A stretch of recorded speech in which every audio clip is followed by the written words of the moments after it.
Hello and welcome to The Print. Today, I shall be speaking about politics and the armed forces. The news that Air Chief Marshal RKS Bhadauria, former Chief of the Air Staff, has joined the Bharatiya Janata Party has reignited the debate over the so-called politicization of the armed forces.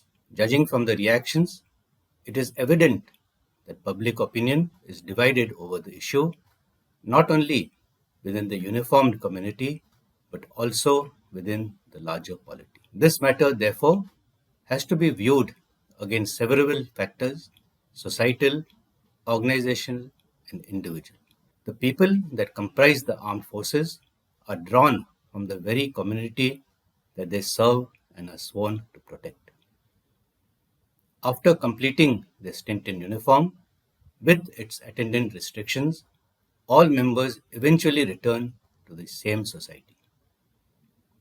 This in no way implies that they are not part of the community while in uniform, but only that they are governed by a different set of rules and regulations and measured by different yardsticks. Society puts the soldier on a higher pedestal and expects nothing but the best from its armed forces. This is a difficult cross to bear, to be always under scrutiny, even if not on duty or on leave. Given that personnel of the armed forces are held in high esteem, it should be a matter meriting admiration that post retirement, people of this caliber are joining the hurly-burly of politics. Moreover, it is important to note that there is no constitutional or other statutory ban on service chiefs or other military personnel, for that matter, joining a political party after retirement.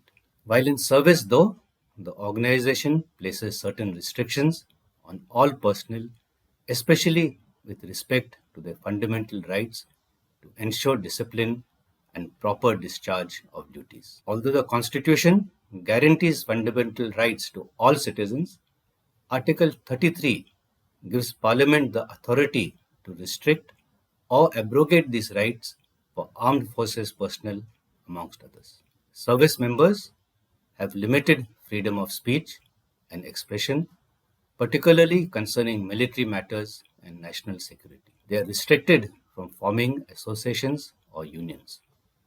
Last but not the least, all ranks are prohibited from participating in any political activity and are expected to remain apolitical. These restrictions are in place to maintain the integrity and effectiveness of the armed forces and, and to ensure that they function without any disruptions or conflict of interest. This point about political activity is often misunderstood. As a service person, taking part in a political rally or joining a particular party is disallowed, but that in no way implies that service personnel cannot exercise their franchise as part of their fundamental rights.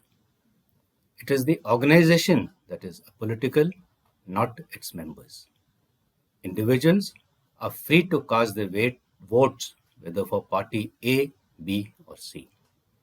Moreover, there isn't any whip from within the organization to vote or not to vote. On account of service conditions, this right is exercised mainly through a postal ballot, a process that is itself tedious. Due to frequent transfers, the postal ballots often arrive late or not at all. Moreover, these ballots are taken into consideration only if the difference between the winning candidates is less than the total number of postal ballots received for that constituency. In practice, therefore, it is of little consequence. Certain changes have been made to allow service personnel to vote at the place of posting, but the overall impact remains negligible. If all these factors are kept in mind, it is apparent that despite the various provisions to enable service personnel to vote, it is mostly a no-go. Therefore, by default, the organization too becomes apolitical as it should be. All personnel on enlistment swear allegiance to the Constitution as by law established and are answerable to Parliament, the legislature, through its executive, that is, the government of the day, via the office of the defense minister. Being answerable to government of the day can in no way be construed as politicization of the armed forces. It is a fact of life.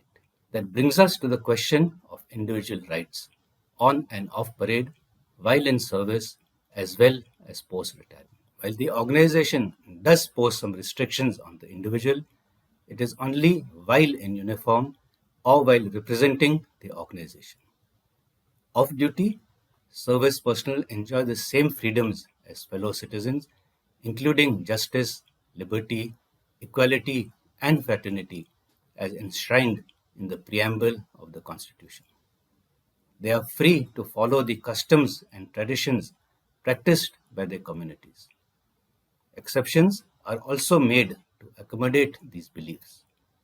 For example, personnel are allowed to grow beards if undertaking a pilgrimage to any place of worship that prescribes such conditions or if deemed operationally expedient.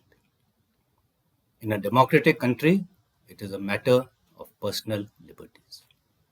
Similarly, once retired, to join or not to join politics is purely a matter of individual choice. Many retired military officers have successfully transitioned to politics, bringing their leadership skills and experience to the public arena. No doubt, retired armed forces personnel have contributed significantly to national security and policy making due to their extensive experience and discipline. It should therefore be a matter of pride, both for society and the uniformed fraternity, if such personnel enter the electoral fray. And the need is to encourage even more members to do so. Ultimately, the decision for retired military personnel to enter politics depends on their personal aspirations and the democratic principles of the country. Whatever be the case, all candidates, irrespective of their background or the party that they represent, will have to face the multitude and secure the popular majority vote. That is what democracy is all about and what distinguishes India from the rest of its neighbors. This is General Naravane for the print.